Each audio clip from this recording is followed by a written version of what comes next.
Assalamualaikum warahmatullahi wabarakatuh. Perkenalkan, nama saya Muhammad Rizaldi Pratama dengan nomor induk mahasiswa 210608501004. Saya mahasiswa semester 2 dari Prodi Pendidikan Antropologi Fakultas Ilmu Sosial dan Hukum Universitas Negeri Makassar. Jadi di video ini saya akan sedikit mereview dan menjelaskan tentang materi mentalitas pembangunan. Sejarah mentalitas atau historis des mentalitas adalah bidang kajian sejarah yang bertujuan untuk menjelaskan dan menganalisa cara-cara manusia dari periode tertentu berpikir, berinteraksi, dan mengklasifikasi dunia di sekitar mereka. Berkebalikan dengan sejarah peristiwa tertentu atau kecenderungan ekonomi.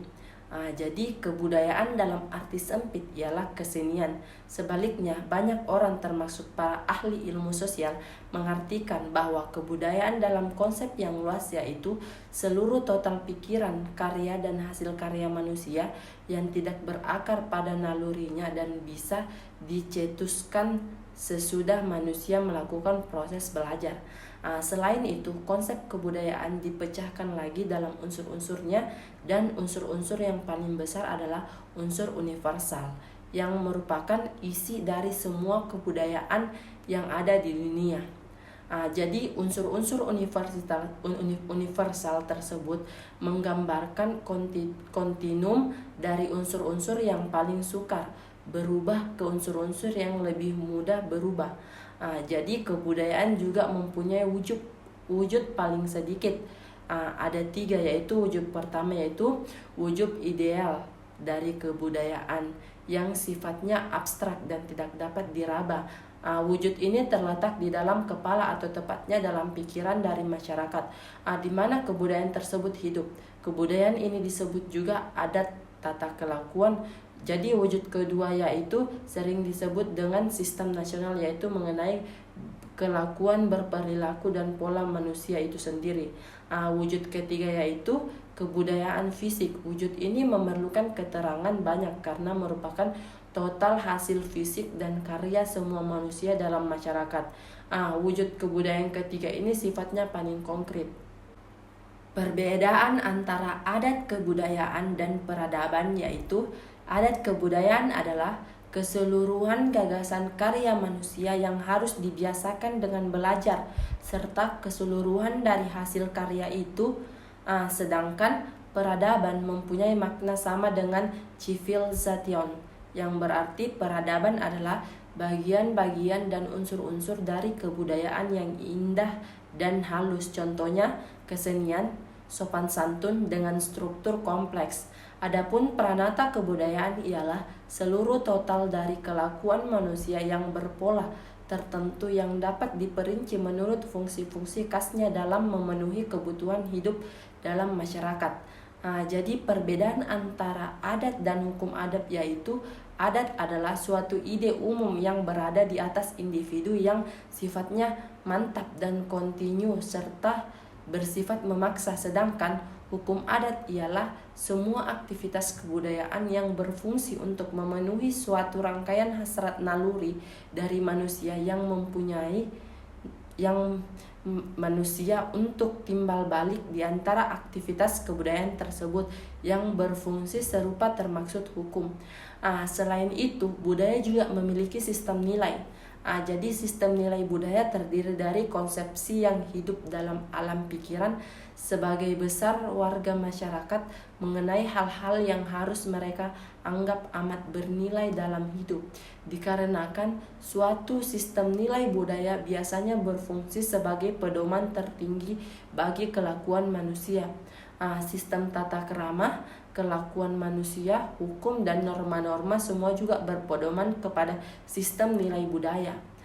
Jadi mentalitas pembangunan ialah suatu usaha mengadaptasi teknologi juga memerlukan suatu mentalitas yang nilainya sangat tinggi serta hasil bereksplorasinya tetap juga dalam mutu dan ketelitian. Suatu bangsa yang hendak menginvestasikan usaha untuk pembangunan harus berusaha menilai tinggi orientasi ke masa depan dan akhirnya menilai tinggi mentalitas itu sendiri.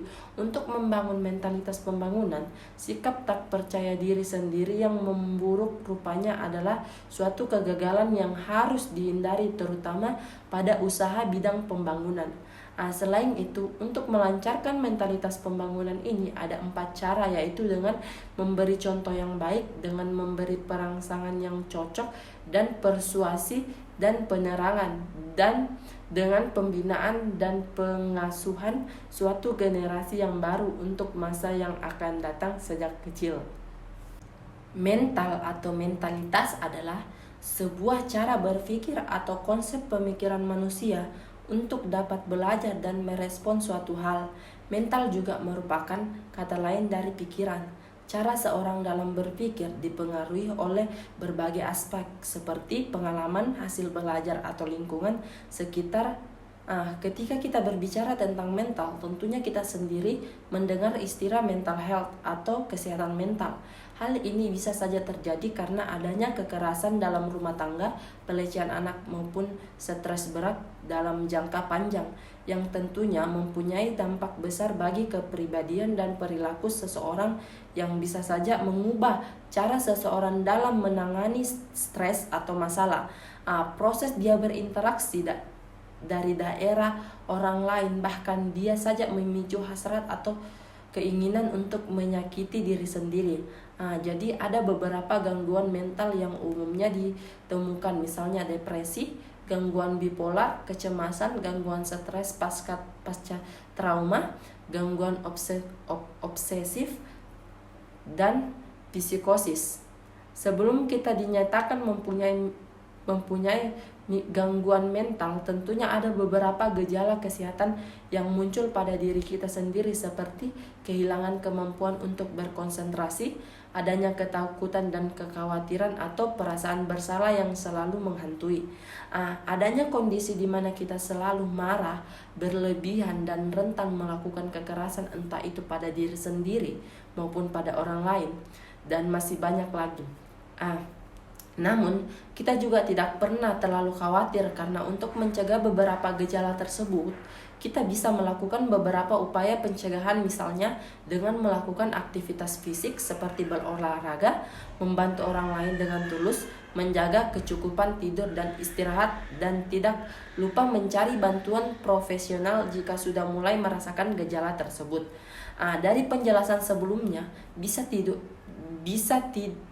kita simpulkan bahwa mentalitas itu berkaitan dengan bagaimana pola pikir seorang dalam mengambil suatu tindakan, sebagaimana dalam buku yang berjudul Mindset Revolution yang terbit pada tahun 2004 yang diterbitkan oleh Muhammad Yunus SB, yang mengatakan bahwa pola pikir adalah cara otak dan akan menerima, memproses, menganalisis, dan mempersepsi serta membuat kesimpulan terhadap informasi yang masuk melalui indera kita.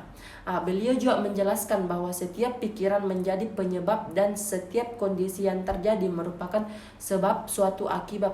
Artinya, pikiran seorang pesat berpengaruh terhadap kondisi atau hal-hal yang terjadi dalam hidupnya. Hal ini juga lah yang membuat mentalitas yang baik itu sangat penting dalam proses belajar, karena hasil belajar seorang dipengaruhi dengan pola pikir yang dimiliki. Selain mental health atau kesehatan mental, kita juga tentu sering mendengar kata revolusi mental. Revolusi itu sendiri dapat diartikan sebagai perubahan. Jadi revolusi mental adalah perubahan cara pikir dalam rangka singkat untuk merespon, bertindak, bekerja. Yang menjadi pertanyaan kita di sini adalah mengapa revolusi mental itu harus dilakukan? Sebagaimana pentingkah hal tersebut? Jadi revolusi mental atau perubahan merupakan suatu hal yang sangat penting untuk dilakukan, karena hal ini bertujuan untuk membuat kita dapat beradaptasi dan diterima oleh seluruh penjuru negeri. Karena Tidak semua situasi dan kondisi di mana kita harus diatur dan diarahkan pada orang lain. Artinya, kita seringkali dihadapkan pada kondisi di mana kita harus menentukan langkah apa yang harus diambil untuk mendapatkan suatu tanpa mengganggu orang lain. Jadi untuk melakukan hal tersebut, kita tentunya harus belajar terlebih dahulu bagaimana memahami dan berpikir secara menyeluruh untuk dapat mengubah cara pandang dan cara berpikir supaya menjadi dewasa. Waktu tidak tahu dan waktu tidak pernah menunggu kita untuk berubah, sehingga setelah yang harus berubah dari kita sendiri, dan ini sesuai dengan salah satu ayat yang ada dalam Al-Quran.